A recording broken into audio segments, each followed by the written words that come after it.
Salut les élèves, comment allez-vous? Aujourd'hui, notre explication de la leçon de grammaire, c'est les pronoms relatifs qui, que, dont, ou. Dans cette présentation, on va voir ensemble les formes, le rôle et la place des pronoms relatifs dans la phrase. D'abord, on commence par à quoi ça sert. Ça veut dire pourquoi utilisons-nous les pronoms relatifs. Ils servent à relier deux phrases qui ont un élément commun pour éviter de répéter deux fois la même chose. Ils varient selon leur fonction. Les pronoms relatifs ont un double rôle dans la phrase. Ils remplacent un nom ou un prénom que l'on appelle antécédent. Ils introduisent une proposition subordonnée relative. Alors, lorsqu'on a un élément en commun qui est répété deux fois, on évite cette répétition et on la remplace par le pronom relatif. Le nom qui est répété et qui est remplacé par le pronom relatif est appelé antécédent. La phrase aussi qui se commence par le pronom relatif est dite une proposition subordonnée relative. Observons ces phrases-là. On a la première phrase, c'est avec où. Le pays où tu vis est en Europe. La deuxième phrase, dont. Le film dont nous parlons est bien. La troisième phrase, qui est la personne qui est assise devant est mon cousin. Et la quatrième phrase, que la voiture que tu vois est à mon frère. Voyez dans ces phrases les pronoms relatifs qui introduisent les propositions subordonnées, c'est-à-dire la deuxième partie de la phrase. Allons-nous à expliquer en plus la fonction de chacun d'eux. On commence d'abord par le premier pronom relatif qui. Le pronom relatif qui est souvent sujet du verbe de la proposition subordonnée relative. Il a pour l'antécédent une personne ou une chose. Ça veut dire il remplace une personne ou une chose. Ici, il a la fonction d'un sujet. On prend quelques exemples. La phrase 1. Il était une fois un petit prince. Phrase 2. Le petit prince aimait une rose. Regardez ici, il y a la répétition de un petit prince ou le petit prince. Dans la phrase 2, le petit prince a la fonction d'un sujet. Alors ici, car il a la fonction du sujet, alors si on va le remplacer par un pronom relatif, on dit il était une fois un petit prince qui aimait une rose. On a phrase 1, on laisse là comme elle est. On met le pronom relatif qui et on met la seconde phrase aimer une rose. On a le pronom relatif qui remplace les deux, qui remplace le petit prince et relie les deux phrases. Regardez sur la structure, il était une fois un petit prince qui aimait une rose. Ici, il était une fois un petit prince, c'est une proposition principale, alors que aimer une rose, proposition subordonnée relative, car elle est introduite par le pronom relatif qui remplace un petit prince. Alors, on a un autre exemple. Ma soeur habite en Italie, elle est chanteuse. C'est la première phrase, ma soeur habite en Italie. Phrase 2, elle est chanteuse. On a ici, elle, c'est aussi le sujet qui remplace aussi ma soeur, un pronom personnel. Alors, si on va éviter la répétition de elle ou ma soeur, je dis, ma soeur qui est chanteuse habite en Italie. Regardez, j'ai mis ici l'antécédent. Ma soeur, au début de la phrase, c'est un sujet. Qui, c'est le pronom relatif. Et chanteuse, c'est la phrase 2. Habite en Italie, c'est la phrase 1. Et faites attention, il faut que l'antécédent soit à côté du pronom relatif. Regardez comment j'ai écrit ma soeur, puis directement c'est qui. Il faut être les deux à côté ensemble.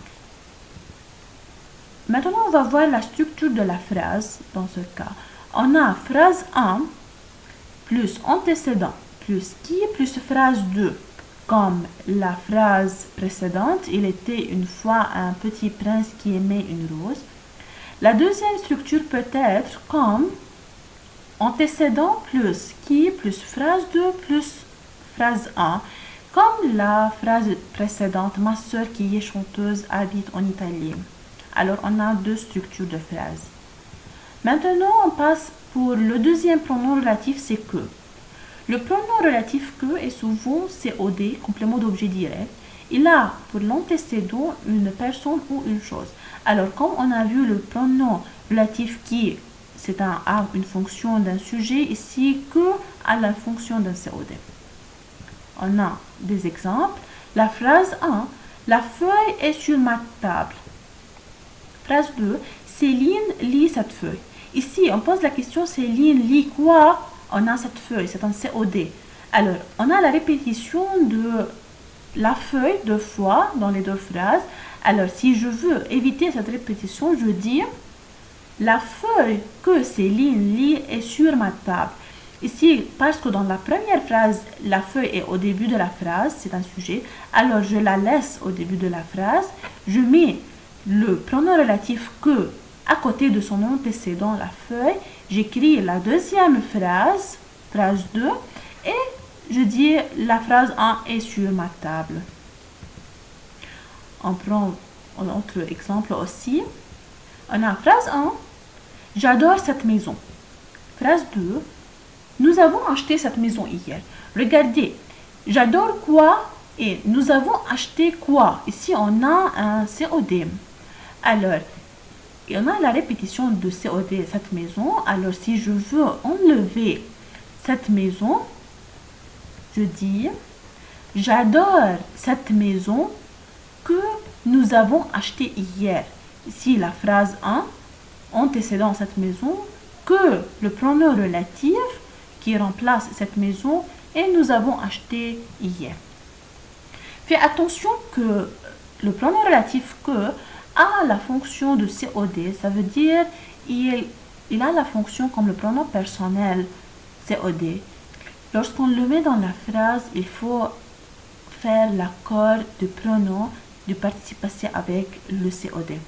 Ici, parce que remplace cette maison qui a le genre et le nombre féminin singulier, alors acheter, le participe passé va prendre EI. On a phrase 1, je parle à un garçon. Phrase 2, j'aime bien ce garçon. Alors je veux poser la question ici dans la deuxième phrase, j'aime bien qui? C'est un COD. Alors, si je veux éviter la répétition, je veux effacer ce garçon. Alors je le remplace par le pronom relatif, je dis je parle à un garçon que j'aime bien. Ici j'ai le pronom relatif que qui remplace l'antécédent un garçon. Phrase 1, je parle à un garçon. Phrase 2, j'aime bien. Et un garçon, c'est l'antécédent. Ici, on passe pour le troisième pronom relatif, c'est où. Le pronom relatif ou remplace une chose qui peut être un complément circonstanciel de lieu, c'est elle, ou complément circonstanciel de temps, c'est T. Alors, il indique un lieu ou un temps. On a un exemple. Phrase 1, je me souviens un jour. Phrase 2, tu étais malade ce jour-là.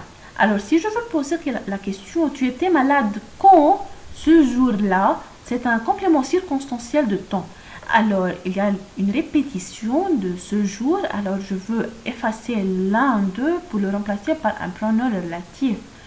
Je dis, je me souviens un jour où tu étais malade. Alors, j'ai la phrase 1, je me souviens un jour. Tu étais malade, phrase 2. Il y a le pronom relatif ou qui remplace ce jour. Alors, qu'il y a pour antécédent un jour. On prend d'autres exemples aussi pour mieux comprendre le pronom relatif où. J'ai la phrase 1, j'adore le restaurant. La phrase 2, nous mangeons souvent dans ce restaurant. Alors, nous mangeons où dans ce restaurant, c'est un complément circonstanciel de lieu. Il indique une place. Alors, si je veux éviter la répétition de complément ici, le restaurant, j'efface dans ce restaurant et je dis j'adore le restaurant où nous mangeons souvent. Ici, j'ai le pronom relatif où remplace le complément circonstanciel dans ce restaurant et il a pour antécédent le restaurant. On a ici la première phrase et je mets ensuite la deuxième phrase, relier les deux par le pronom relatif où. Je passe enfin sur le pronom relatif dont qui est un peu compliqué. Le pronom relatif dont remplace un complément suivi de la préposition de. Il remplace aussi un groupe nominal composé de adjectifs suivi de la préposition de plus le complément de mot. Alors, lorsque j'ai dans une phrase une préposition de, alors j'ai une idée que je veux remplacer ici la répétition par le pronom relatif dont. Alors, et peut-être il y a quelques verbes qui peuvent m'aider à savoir lorsque je veux expliquer le pronom, je veux employer le pronom relatif dont. On a ici quelques verbes comme avoir besoin de, avoir envie de, avoir peur de, se souvenir de, se moquer de, parler de, être amoureux de, être jaloux de, être fier de. Ces verbes peuvent m'aider que lorsque je les vois dans la phrase, ça m'indique que je veux employer le pronom relatif dont. On prend des exemples pour savoir mieux comprendre quand je veux utiliser le pronom relatif dont. La phrase 1, je lis un livre. Phrase 2, Victor Hugo est l'écrivain de ce livre. Regardez ici le complément de nom, l'écrivain de ce livre. Ici, il est constitué de l'écrivain nom plus la préposition de plus le complément de nom. Alors, j'ai la répétition de livre deux fois. Alors, ici, je veux effacer ce livre et je veux le remplacer par le pronom relatif. Je dis alors, je lis un livre, c'est la phrase 1, dont Victor Hugo est l'écrivain. Alors, ici, j'ai le pronom relatif dont qui remplace un livre et qui a pour antécédent un livre. Si j'ai la phrase 1 et cela ici la phrase 2. Une deuxième phrase, elle a une nouvelle télé. Phrase 2, elle est contente de cette télé. Ici, regardez qu'on a dans la phrase une nouvelle télé ou une télé, c'est répété deux fois dans la phrase 1 et la phrase 2. Dans la phrase 2, j'ai le complément constitué de adjectif plus complément de nom avec la préposition de. Alors, dans ce cas, je veux utiliser le pronom relatif dont. Je dis, elle a une nouvelle télé dont elle est contente. Ici, dont remplace la télé. Alors, elle a ici pour antécédent une nouvelle télé. On a la phrase 1, elle a une nouvelle télé. Et j'ai dit, la phrase 2, elle est contente avec la préposition, le pronom relatif dont. Merci pour votre temps. C'est fini pour aujourd'hui. Au revoir les élèves.